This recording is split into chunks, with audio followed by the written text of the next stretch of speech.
In the morning when I rise, give me Jesus.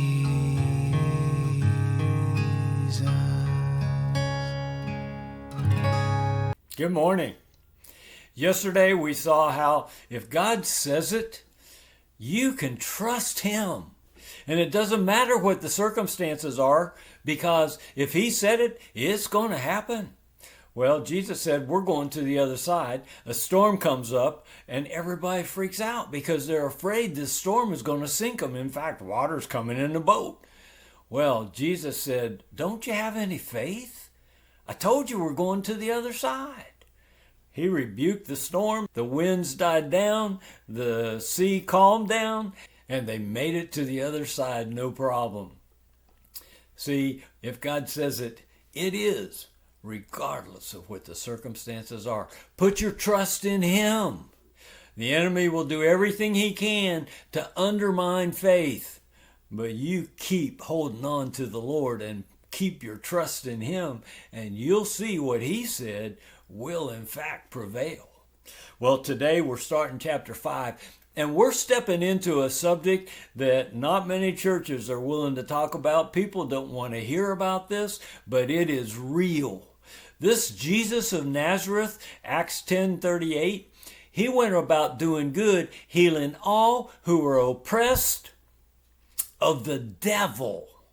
People don't want to talk about the devil, but I am telling you He's real. I'm telling you He's in this world, and I'm telling you, you need Jesus so that you could submit to Him and then resist that devil, and he will flee. He's got to flee. He is afraid of Jesus. We're going to see today as we start chapter 5 in Mark, I'm going to read verses 1 through 7, and there's a guy that is totally demonized, and that's something that I have seen even today. Verse 1, they came to the other side of the sea into a country of the Gerasenes. When he got out of the boat, immediately a man from the tombs with an unclean spirit met him. Look at this guy that was demonized.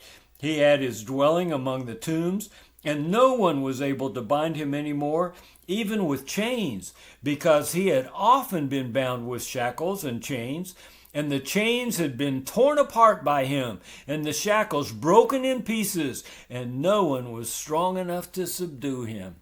If you allow the devil and empower him, he will get to be very, very strong. But Jesus is stronger, and that's something that you absolutely count on. You need Jesus to fight against the wiles of the enemy. Verse 5, constantly, night and day, he was screaming among the tombs and in the mountains, and he was gashing himself with stones. Maybe you've heard stories. Maybe you don't believe them. People cut themselves. We've known many people, beautiful young girls, cutting themselves because they are demonized. A person wouldn't cut themselves, but a demon would make somebody cut themselves. If that's going on, you know there's demon influence somewhere in that picture.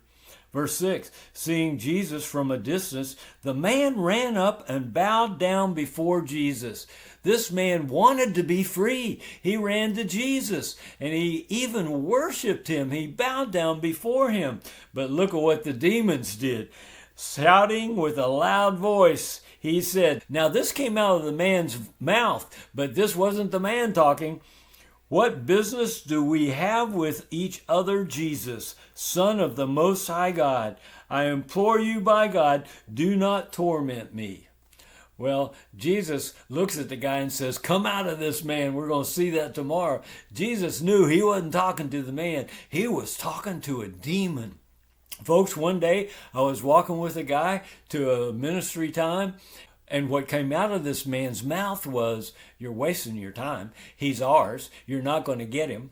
Well, the Lord did get him, but can you see? That wasn't that man talking. That was a demon talking through him. Folks, I'm telling you, this is real. We need Jesus. Hang with us. Come tomorrow. We're going to talk some more about how this man was set free by Jesus and the power of the love of God. I'll see you tomorrow. Give me me Jesus. Give me Jesus.